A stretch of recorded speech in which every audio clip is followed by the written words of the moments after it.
ekana Lakus. Mä teen nyt tämmösen pienen korttiesittelyn. Ja niin, odottakaapas. Minä otan vielä pari korttiesittelyyn. Ja sitten mitä minä esittelen. Ne eivät ole kaikki hyvät kortit, eivät ole siinä. Mutta minulla on niitä kyllä muitakin. Ensiksi esittelen Diego Costa, Game Chaser 250. Hyvä, tosi hyvä pelaaja. Pistetään tuohon. Sitten on Cristiano Ronaldo. Tavallisena 247.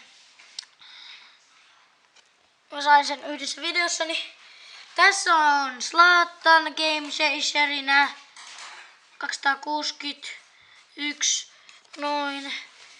Tässä on sitten Robert Lewandowski 244 Game Chaser.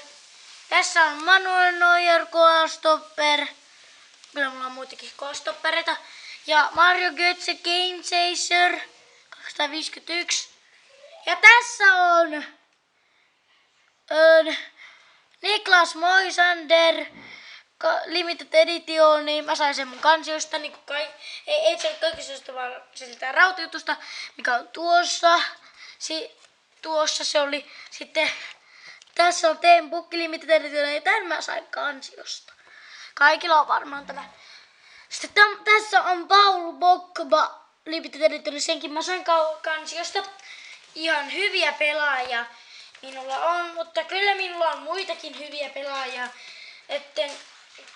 koska olen kerännyt kaikenlaisia kortteja, MM-kisakortteja, Mestarien liiga ja Eurokarsintakortteja ja keräilen kaikkea muuta lisää.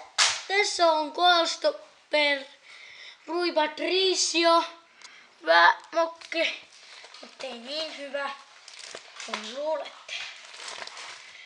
Odottakaapas. Otan täältä varmaan sumaan mutikassa näin. Sitten tässä on Sergio Ramos, Defensi Rock. Tosi hyvä puolustaja.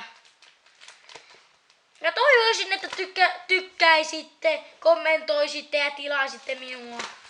Sitten kun minulla on 10 tilaajaa, niin teen 10 tilaajan spesiaalin ja kaikkea muuta tylsää. No ei ole ehkä tylsää, mutta jää.